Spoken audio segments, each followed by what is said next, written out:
Hey, welcome everyone to another episode of Beyond Compliance, the podcast where we are talking all things procurement, certainly with a Trinidad and Tobago flavor, but we touch on regional issues as well. So, how are you going, guys? Excellent, excellent. Good day, good day. It's a good day. It's a bright and sunny day, as you can see. Well, Actually, it's it not isn't. very shiny, actually. Yeah, it's not bright and sunny. Where are you? You have your Central. subscription. You have your Sun subscription updated. Yeah, for sure. Anyway, guys, this is a very exciting day, right? Mhm. This is a very exciting day. Um, because, sorry, I was looking at a document. Because we just had the opportunity to listen to the Office of Procurement Regulator and the Permanent Secretary of the Ministry of Finance respond to questions from the Joint Select Committee for Finance and Legal Affairs that was held on the 17th of January, which was just a couple days ago. Mhm. Yeah. Mhm. We were able to listen to what is happening on the inside of the implementation of this new public procurement regime in Trinidad and Tobago. So I think that's what we should discuss today. Yeah, definitely. Yeah. Definitely a fire topic. Yes. Yeah. And I don't know. Before we get into it, I don't know if you all want to share um, what was your overall, takeaway or sense from after listening to her? Well, to Miss Beverly Khan, the Yeah. procurement regulator, and the permanent secretary of the Ministry of Finance. Because we are on the ground, we are working, we are Mhm. helping public sector bodies and suppliers and named procurement officers when they come for individual support. Um, Yeah. Well, I think for me, it was just confirmation that we are on the right path, number one. And two, a lot of the issues that I've been experiencing as a practitioner, it was refreshing to actually hear that the OPR recognized that the issues were there, and they are actively making changes. Um, I was saddened with the frustrations with regards to the level of staffing that they have, and how they can really move within a particular direction. So, I mean, 21 months, I mean, it might sound long, but, definitely we are moving at a pace. And, from the practitioner standpoint, it is happening. And I do value the work of the OPR and the changes that they, are coming to make. I do also appreciate that they have a hard task in front of them, because one of the major issues that I have always stated is that whole change management aspect. Um, the need for some sort of authority other than the regulatory body. When private sector organizations go through any kind of change, they actually hire a change management team that will walk them through. And I think that is what was needed in our context, because she did highlight that the system wasn't ready for the level of change. So we had all these nice processes, handbooks, all these steps and guidelines, but the system of how we procure wasn't ready. And to make that change requires us to have that level of guidance outside of the OPR, and that level of guidance, I want to say, a professional entity that is accustomed to or trained to do the level of change. So I don't know if that's something that will be coming in the future, but definitely, we need that group of individuals to stand in the gap where change is concerned. and Mm. we've been doing it as well for select public sector Yeah. organizations. Yeah, Trisha.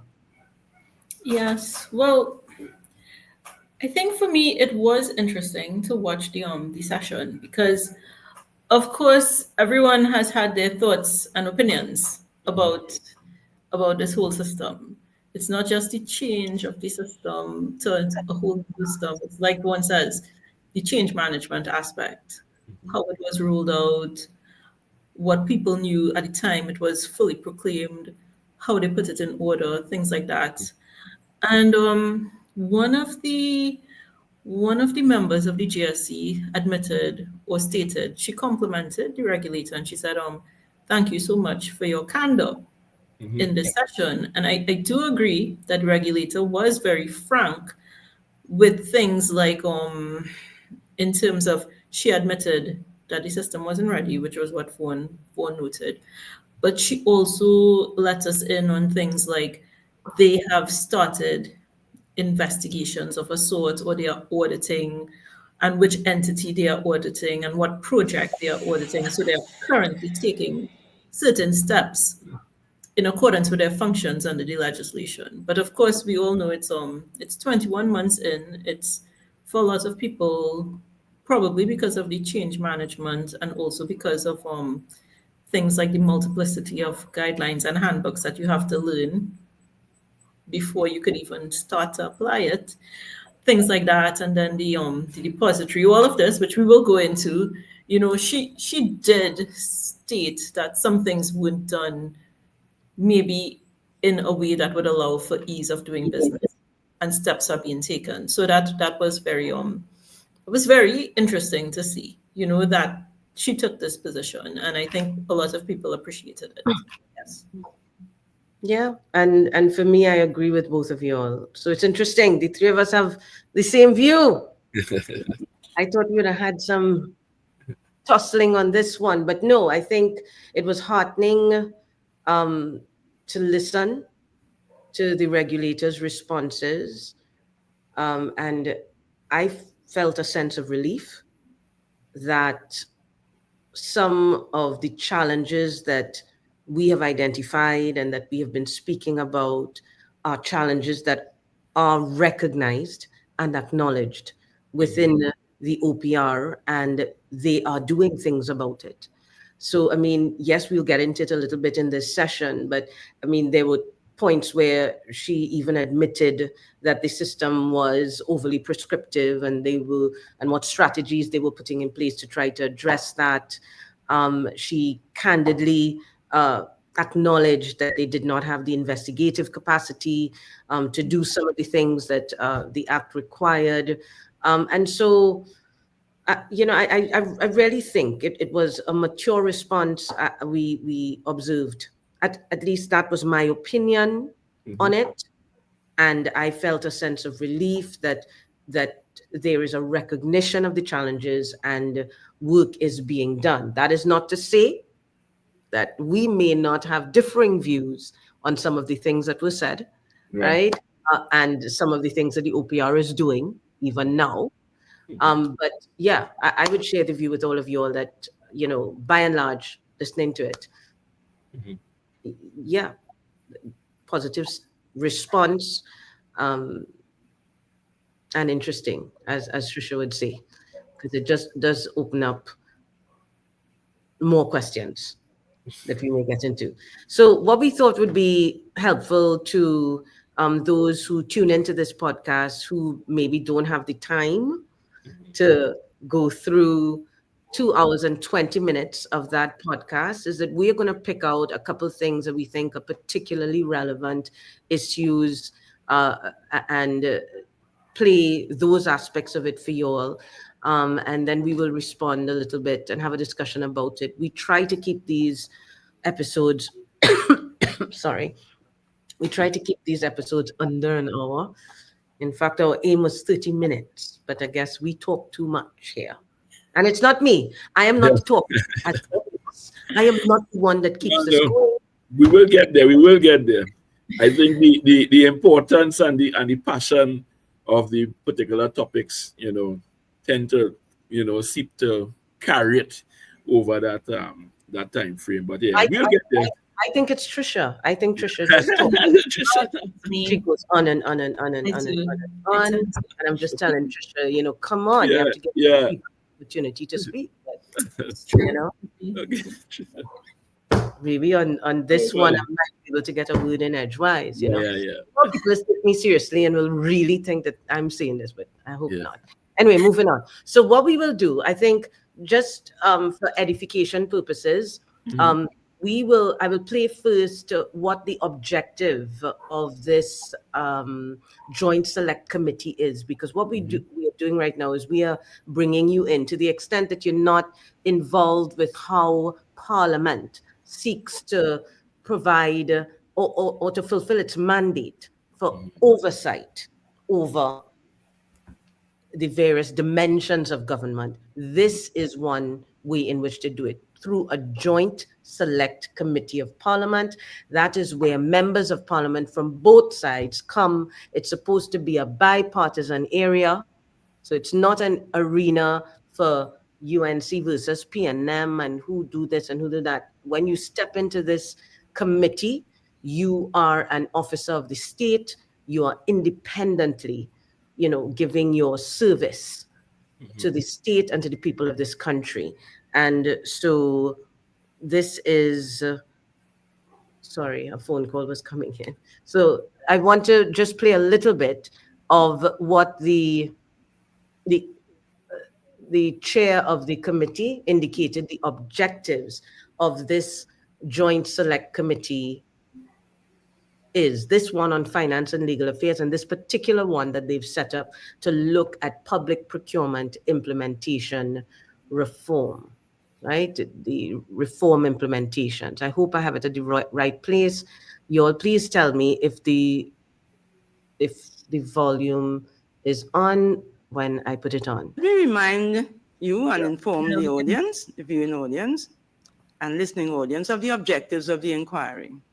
One, to examine the OPR effectiveness in executing its oversight and investigative functions in light of the full proclamation of the PPDPP Act. Two, to conduct a preliminary examination of the level of compliance of public bodies with the requirements of the public procurement legislative framework.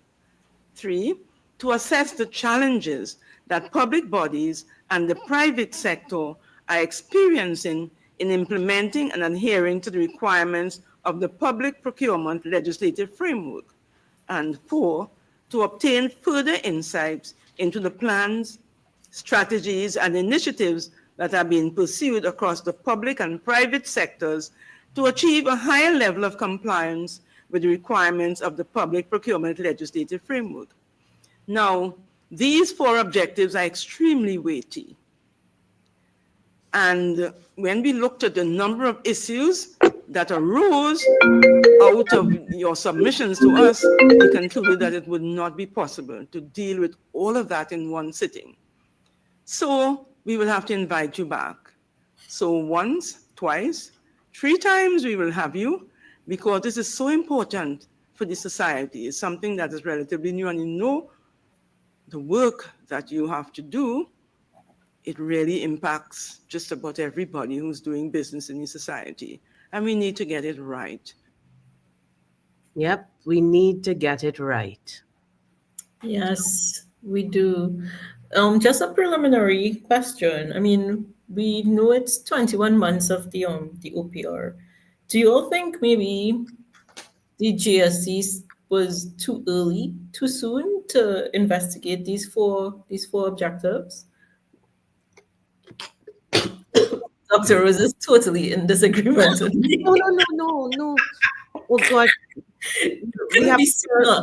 No, I'll tell the viewers, I'm not well actually Yeah, today, so I've yeah. come out of my bed to do. Oh gosh. No, no, no, it's me. Yeah. I'm sorry, guys. I'm sorry, sorry, sorry. Um, no, I don't think it's too soon. I don't think it's too soon. I would we be able to get a comprehensive answer to Mm, these broad objectives at this stage? No. yeah. But I certainly don't think it's too early to be asking these questions and to developing what I think Mr. Keith Scotland SC requested, which was a roadmap for compliance. I think that was one of the things that he asked for. I mean, Vaughn, you may know a little more of this because I think a roadmap for compliance was developed by the OPR Yeah, already. it While was developed for public bodies, and it was refined also with regards to the steps to be taken. I think his roadmap, though, will surround responding to these questions or concerns that they have. Now, to jump on Trisha's point, um, as in a too early or whether it's too late, the challenge that we'll have is how the progress of the OPR is being communicated to the public. So, what mechanism is there for the public to be aware of what is happening, the challenges? And I think the only forum is this Joint Select Committee. So, the OPR may want to look at their communication strategy. I mean, people who in the procurement sphere will know the training sessions that they have, the online training management system, the challenge proceedings. We are on the pulse. But, from a 21-month time frame and to take your question, there needs to be a communication plan to the wider public as to what the OPR is doing, even something with the challenges they're experiencing and what they intend to do about it. Because interested in the opening statement, there was a mention of the private sector also. And what we Yes. have seen in the other jurisdictions is that while the legislation is specific to the public sector, we have always seen the private sector now will mimic eventually what is happening in the public sector. So it is definitely of interest. I mean, it's impacting them now from a supplier standpoint, but definitely, as we grow in this new way in which we do procurement, the private sector will have to trump and follow suit behind same. So what is the communication mechanism? Right now, one of the challenges I think that identified with the learning management system was the licensing. So information is there, but only to a select number of people who have the licensing access.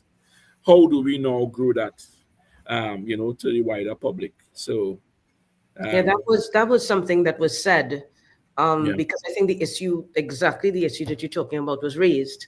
hmm, How can members of the public access some of the learning, some of the resources yeah, that the OPR has designed specifically for named procurement officers and those who have access yeah, to the depository and to their platform? hmm, And they responded that, it is a license requirement, that they pay for a certain number of licenses. licenses, yeah. So yeah, that's a resource issue. Yeah, Trisha, you're going to say something? Well, I think the regulator made an interesting comment about the LMS. Well, firstly, what was said was that the training was offered to persons who had no procurement experience or training, but it was offered to persons who are doing procurement, which makes sense. They are doing procurement, so you offer them some training. But then she made a comment that persons who were on the LMS were not completing. Hmm. So even though they got these licenses for this specific number of persons, the persons who it was offered to, they were seeing that there was some persons who were not completing. They didn't identify a number or a percentage, but to say it, and then you have the precursor, which is that the persons didn't have any prior experience and training. It's almost as if you're imposing something upon persons that they may not have chosen for themselves, you Right. know. So it's part, I suppose it's part of the teaching process of the system. Maybe we will eventually find the persons to match the licenses who will want to continue and go forward with the LMS. But it was a very interesting session. Yeah. Just putting that out. Yeah. And, there was a response to, I think it was Scotland again, dealing with the training. Maybe we can Hmm. play that. Yeah. Yeah. Yeah. Okay. The ease of doing business, whilst, of course, Chairman, being compliant with the Act. Can you undertake to give us that? If one thing comes out of this This inquiry, is when he was asking if for the that is roadmap. one thing, Chairman, I think we would have done quite well. Could you undertake to provide that for us, please? Through you, Chair. Absolutely, member. In fact, we are already on the road in a number of areas that we have identified, if I may be permitted to identify a few.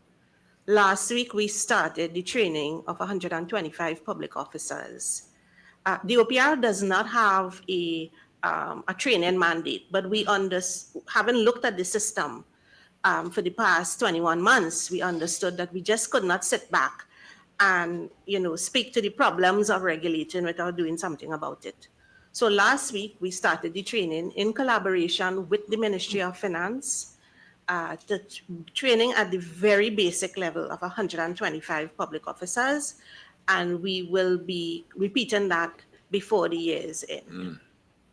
In addition, the OPR has embarked on a change management strategy.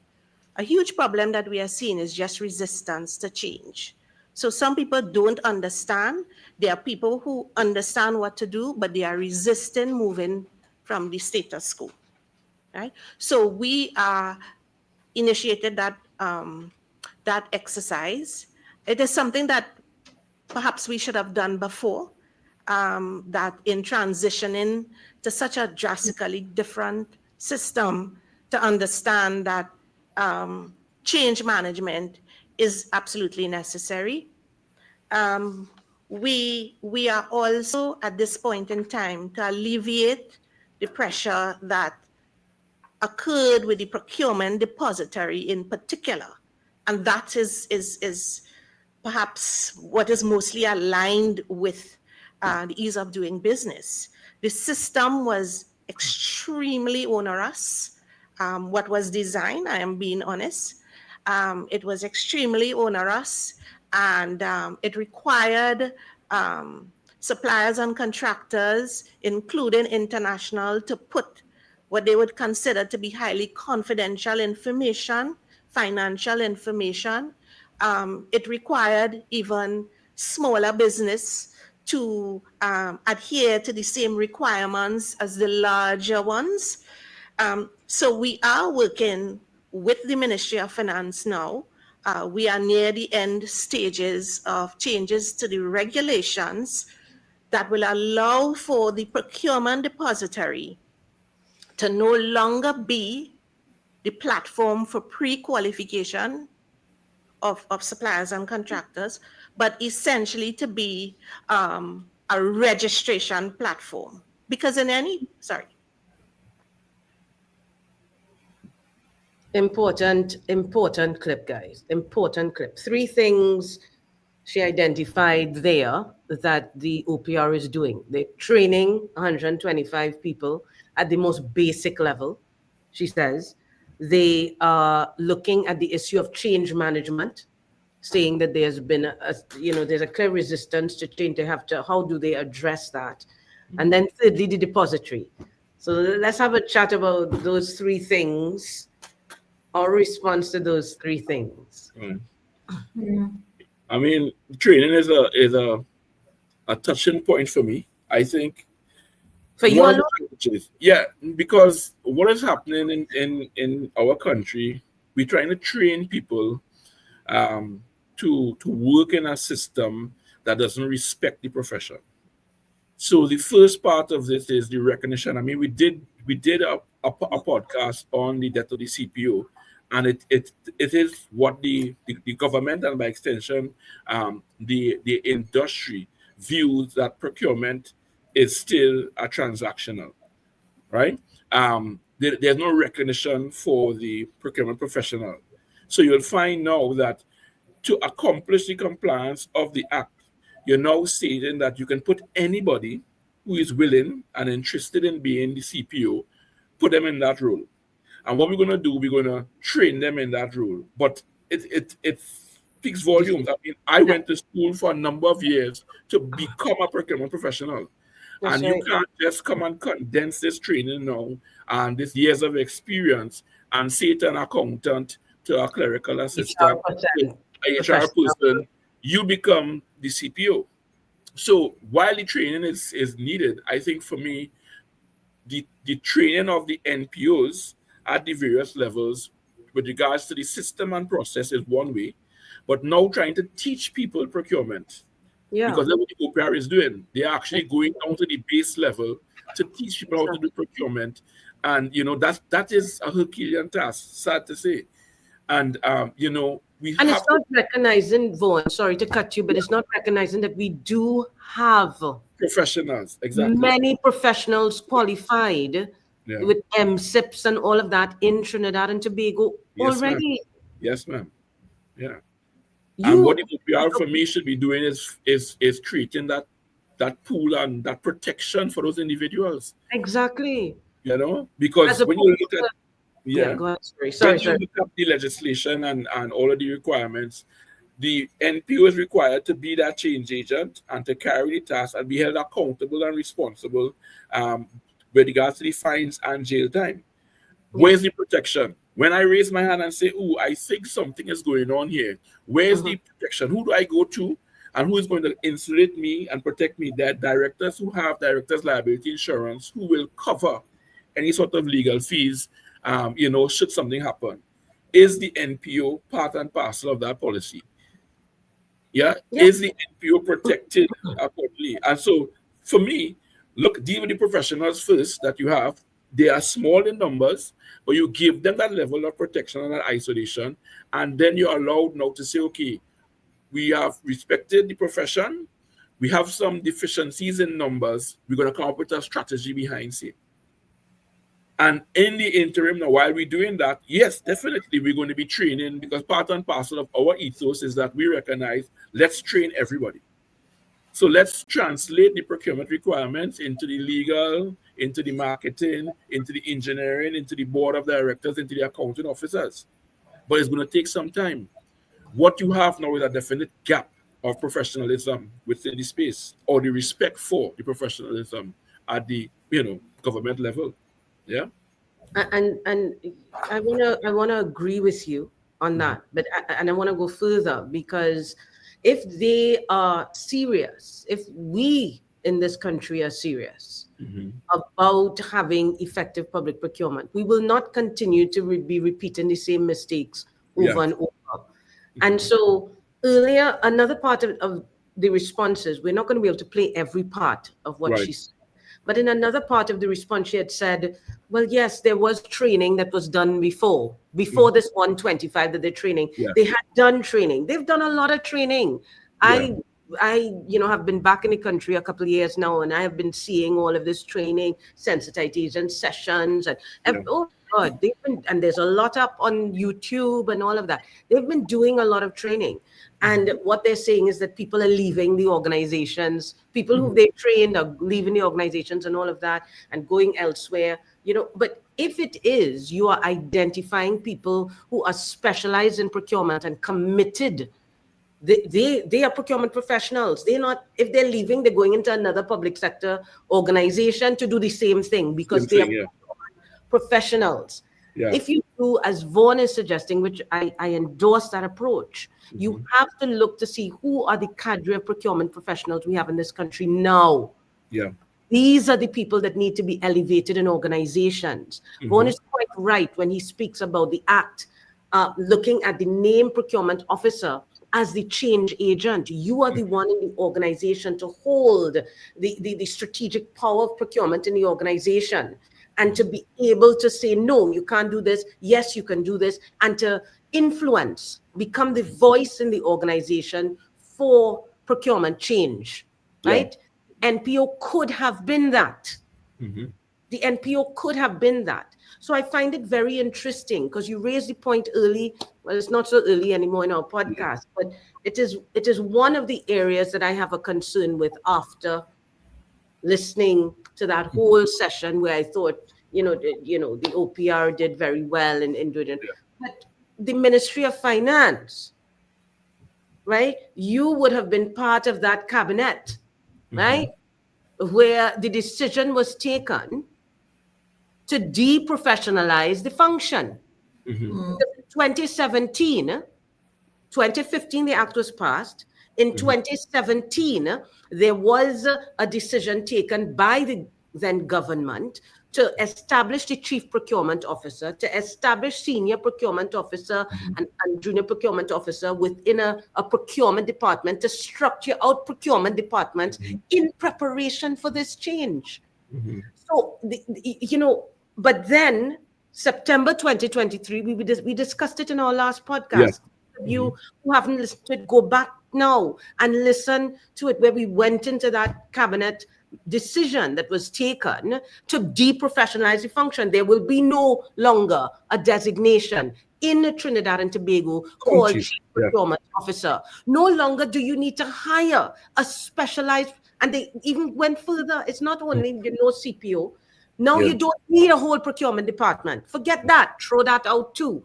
And then not only that, you no longer need to have the professionalization anymore. You don't need to be a procurement professional to be the named procurement officer in the Act. Talk about throwing out beyond compliance criteria, saying that in the Act, it does not specify that the named procurement officer should be a procurement professional. Therefore, we don't need a procurement professional in that position, because the Act doesn't say we need a procurement professional in that position. Come on. And I would have liked, and here comes a criticism, I would have liked to have heard from Ms. Beverly Khan of the OPR say, this cannot work. And I would have liked her to say, listen, if we really want to have change agents within the organization, if we really want to have the building of institutional memory within organizations for effective procurement implementation, we need to have procurement professionals in that position. Right now, we have a cabinet minute that is saying that an HR professional, an accountant, anybody in the organization can tag on these responsibilities, the name procurement officer responsibilities onto their existing responsibilities, and just pay them a little more for that.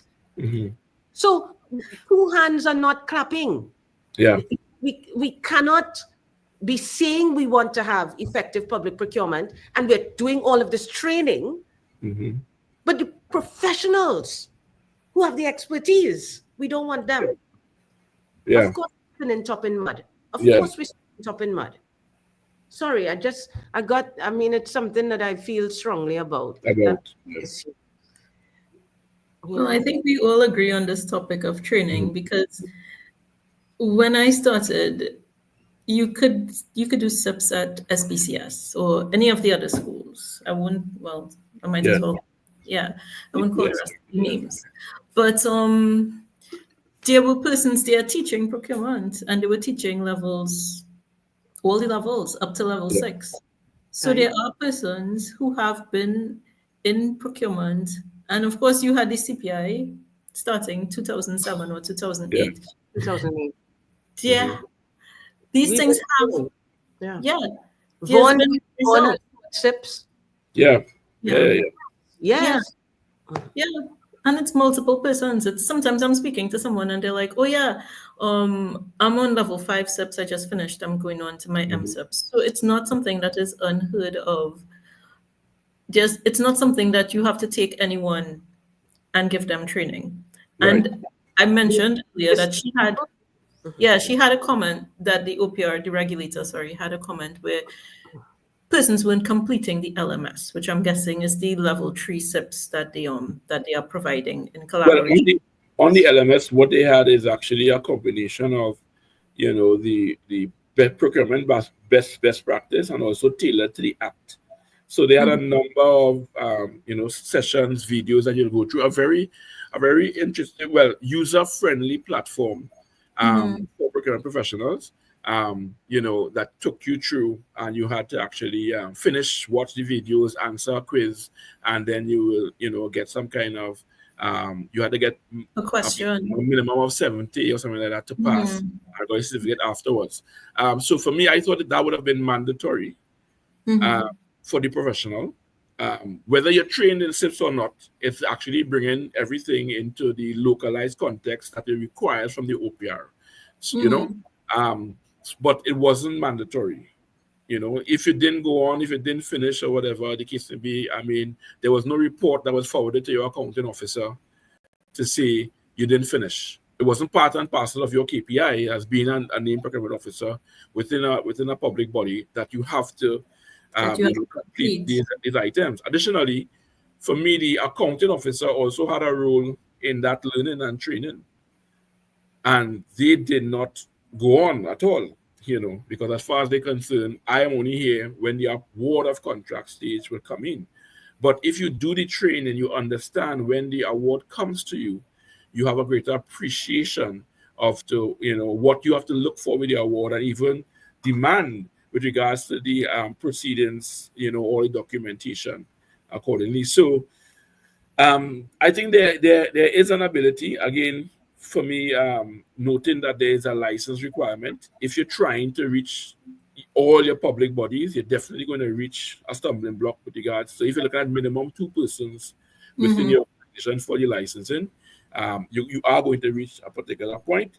But this LMS is an addition to your fundamental training that you should already have in coming into the organization. But Vaughan, I feel like one thing you're not saying, because you are a peer, right? Yeah. You are a peer partner. Yeah. Persons are entering into this LMS and they haven't been anywhere near procurement, according Yes. to what Yeah. was said. Yeah. So to be not even at ground zero, you're not even there, because I don't know what persons were doing before, because they did say they had no procurement, a couple of persons. They were the ones doing procurement, but without experience or training. To go from that to anything, like, I think it was said that it was level 3 SIPs. Yeah. That is a hard thing to do. That is probably why most persons, I think, would take advantage of free training if they can, but they also need to understand and, not feel intimidated. Right. So while the content might be very simple and easy for you, there are people, on the lower levels, yeah. So I So mean, it's really striking that balance, because I think the training becomes a tick box, as if we train X amount of people, but how effective was that training to impact the resource constraints that you had? And this is where, that probably is another podcast that we can look at, because definitely the human resource aspect is a big area that would contribute to or take away from the compliance aspect of this legislation, because there's actually doing. You have all the nice legislation in it, but you actually have the people on the ground to effect what is required. well, this is a total aside, but I do think there's a feeling that trained procurement professionals are scarce at this point. Yeah. I think I remember when I was doing US qualifications, they were saying around 2016, 2017 that in 10 years, almost everyone who's trained in procurement and in the system will have to retire. And then you hear things like the UK as well, because they separated from the EU, they have to train people in their system. So maybe we may even see persons who are fully trained in our system, people with the MSIPs and the MBAs and whatever. We may see a brain drain in that respect. Yeah, definitely. Because you're seeing it right here, where people are jumping now from state entity to state entity based on compensation and remuneration. Yeah. So you're seeing it here. And I mean, if besides the trained individual, there are a number of people who are scared to take on the responsibility and the huge responsibility of being the NPO. And if you don't have that support from the OPR or the organization, you're really in no man's land. And people there are qualified people in the private sector who making less money in some of the areas, but they're not going to come across. They want to see actually how this will pan out, how protected the NPO will be when they discover an issue, if they're not going to be terminated, or your contract not going to be renewed or even victimized.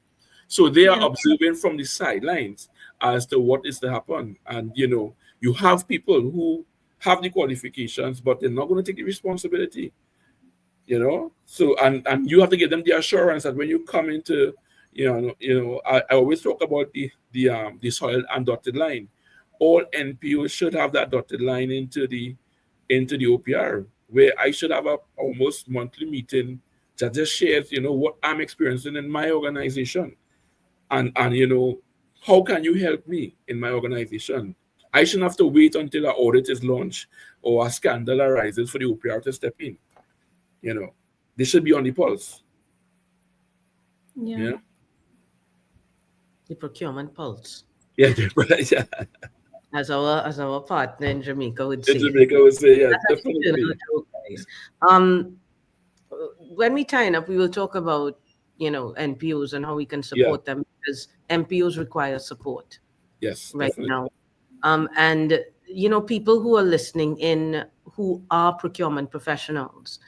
I mean, I've been approached by ministers of government saying, Margaret, the procurement professionals, we need people. Can you send names? We are looking and we're not finding the people. But I know that there are procurement professionals in this country. I mean, and people who understand procurement and know procurement, who will religiously sign up for training, who had MSIPs and would come to advanced training on procurement law and whatnot. So guys, we're trying to rebuild our database and stuff as well. So reach out to us, join us on procurementcompliance.com, and so that you would be part of a community that we are looking to support and build. But another thing that I wanted to discuss based on that last clip was the depository. Yeah. What do you all think about that? What she said about the depository? She said extremely onerous. And local and financial firms didn't want to sign up because they didn't want to share their confidential information. I don't, this is where I might diverge from the group right now, but I'm not sure how this wasn't considered before. Like, I don't, you have to have an extreme level of confidence in your spend to expect people to go through this rigorous procedure to get a contract. Like, when it first rolled out, I had someone from another entity message me saying that even though they are a big entity here in Trinidad, for a foreign supplier that was necessary to their operations, their spend was a nuisance spend. And we all remember they had the crowd check matrix in the OPR guidelines and handbooks. A nuisance spend is someone you don't need to build a relationship with. If you lose them, it's okay, because they're not really a big part of your revenue anyway. So foreign persons were not necessarily interested in signing up. And then there's the issue of, if you are in a foreign mission, a mission abroad, and you want to do small things, are those foreign entities based in wherever, I don't know, as an example, we don't have an embassy in Bahrain, but maybe Bahrain, someone in Bahrain, do they want to go through the trouble of translating all of their official documents to English, to put it onto the OPR website, to get something that may be considered a nuisance spend to them? I feel as if there was an extreme level of overconfidence in persons wanting to sign up to the registry. And I feel as if, I don't know, that is my take on it. And I know I had attended a seminar with the OPR when it was rolled out after 2023, and they were saying that this depository is something that it happens, it occurs. There are registries, they were saying, depositories like this, where suppliers register around the world. This was a regular part of procurement systems around the world.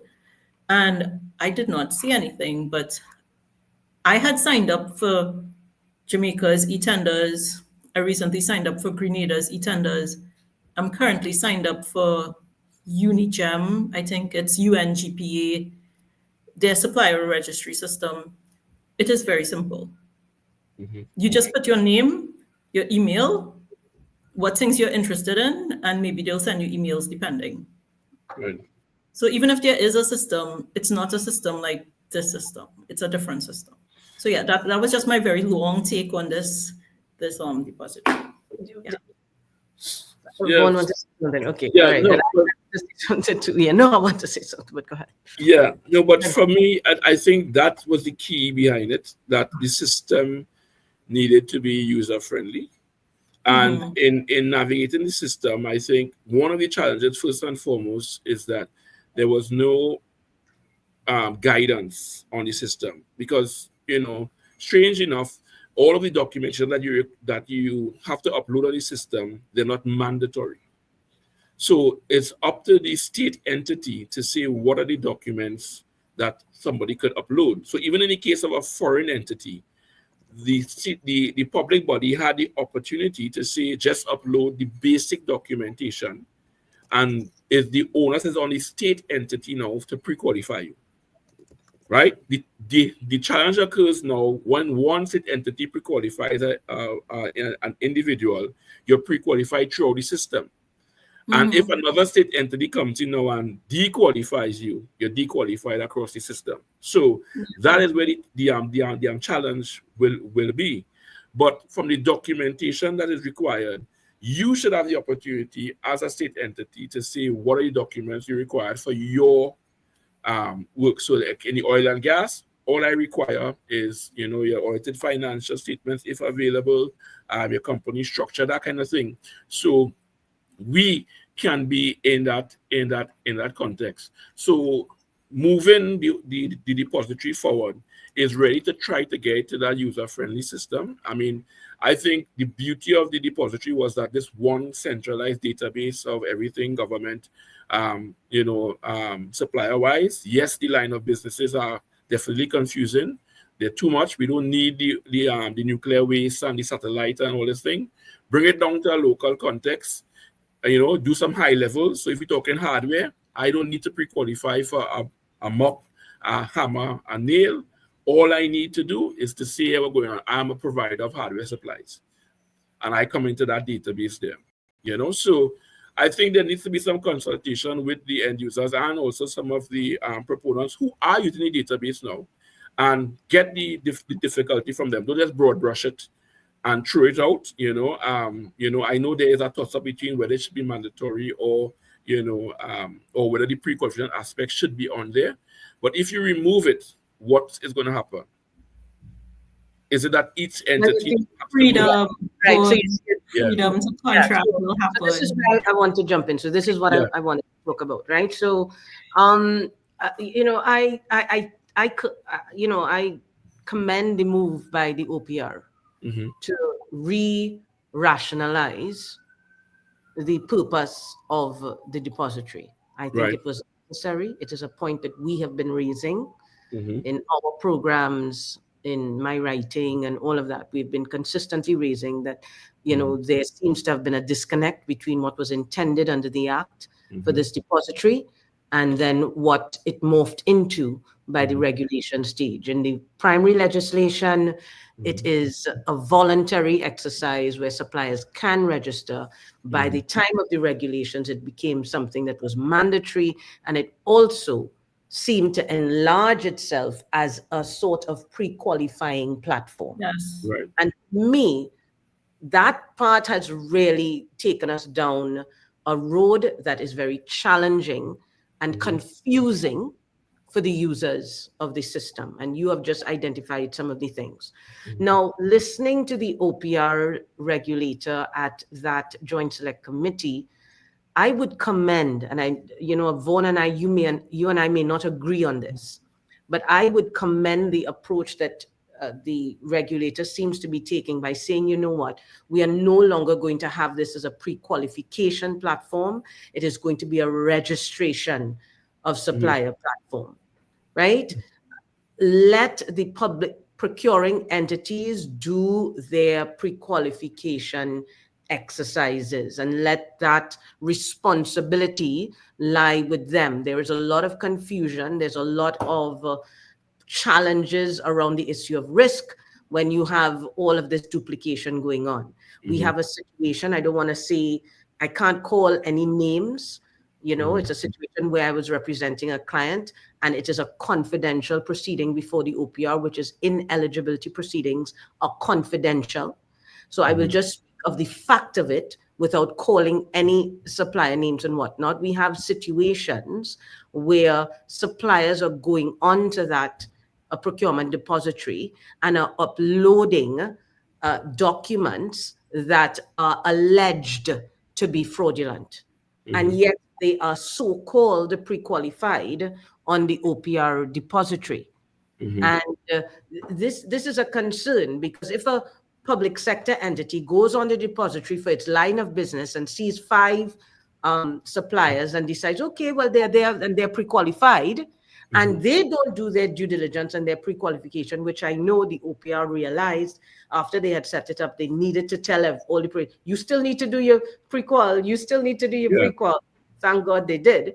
But if someone does not do a robust due diligence on those documents, they could end up hiring suppliers and engaging in procurement processes with suppliers that have allegedly fraudulent documents, right? It's a problematic, it's a risk that I'm not sure the OPR really needs to put itself in the middle of.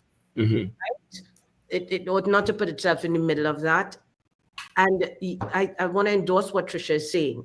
When you look at the Jamaican system and their registering of suppliers, and we recently interviewed the guy, one of the heads of procurement in Jamaica, about their system. They do have a registration system and a mandatory registration system for those suppliers receiving contracts.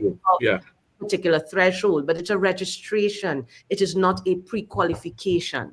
And so I endorse the move to remove pre-qualification, just make it a registration database. If you want to do it, even if you want to put mandatory over a particular threshold, okay, but I prefer it, but this is just my preference, that should not operate as a bar to people getting business from public sector organizations. I think it should be, if you get a contract award over a particular threshold, you must be registered, right? As a contractor, like within 21 days of signing a contract, you must be a registered supplier or contractor.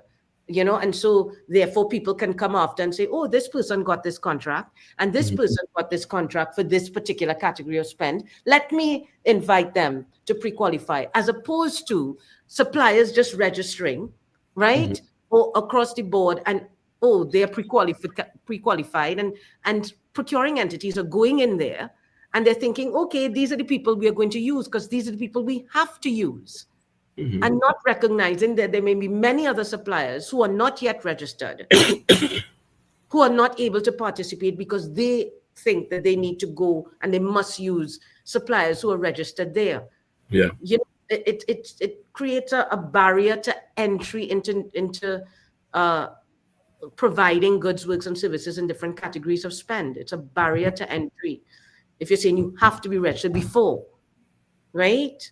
So anyway, I have views on that, but yeah, so I think that is commendable. We've gone long over.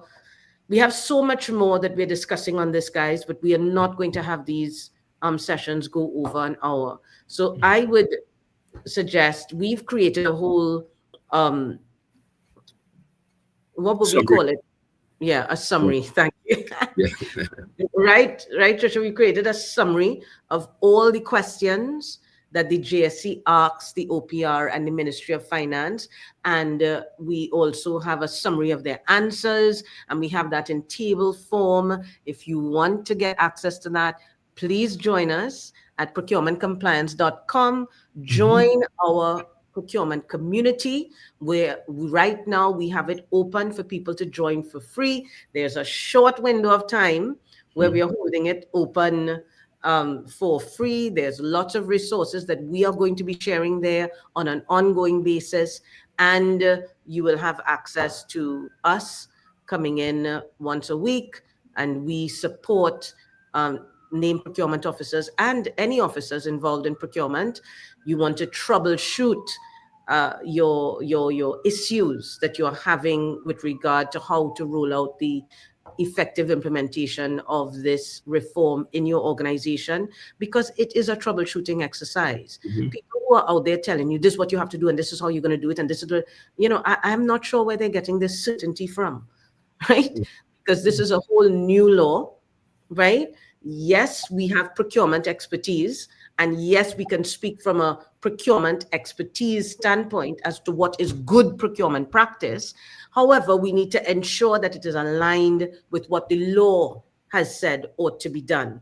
And so it's constantly an integration exercise that we have to do between what we know good procurement to be and what the law has said, the confines of the law, and getting that sort of advice to integrate the two so that you can figure out how to navigate some of the new risks and opportunities. We are here, Procurement Compliance Plus. We are here to support you in that.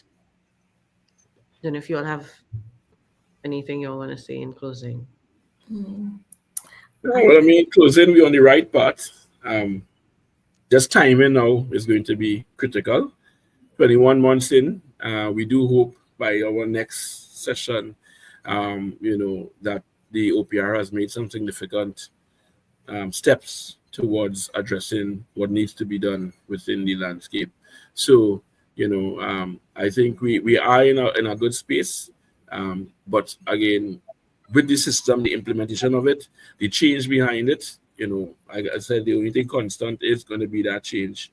And, we have to be in a space to respond and support. Yeah. I think it's a learning curve, and it's good to see the steps that the OPR has taken. I look forward to the changes in the regulations that were mentioned in the session. And I do note that there were some things that we didn't have the time to make available here in this session, but things like the projects that were under inquiry. I believe it was one mentioned specifically. And then there was another set of regulations that are very important, and another member of the GSC had raised, and it was, I believe it was disposal. So currently there are disposal of state lands. So of course, while that is mentioned in the law, there's no regulations to go along with the disposal of state lands. And it was very interesting what the regulator said, that if it is that the state disposes of lands now, would it be in compliance with the law as it is? And the regulator said that she was not able to answer that question. So I thought that that was very interesting. And it's unfortunate that our podcast is only an hour. I mean, fortunate for persons listening, and I suppose. But, these are some of the things we would have liked to bring forward. And of course, another thing, sole source, single source, sole source, and I'm sure emergency would have fallen under that. Any of the non-competitive methods of tender. So there were so many other things that could have been raised, but I think those were the three primary ones that we would have we had scheduled to speak about, but then we went on we were very passionate and interested in some other things. I wonder whether people would be passionate and interested in listening to this boy. Very interesting, very interesting. I don't know, like we like this thing, eh? Vaughn and Trisha, we like procurement.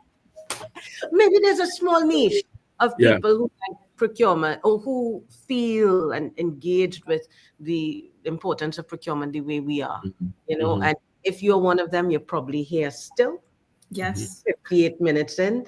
Thanks for watching.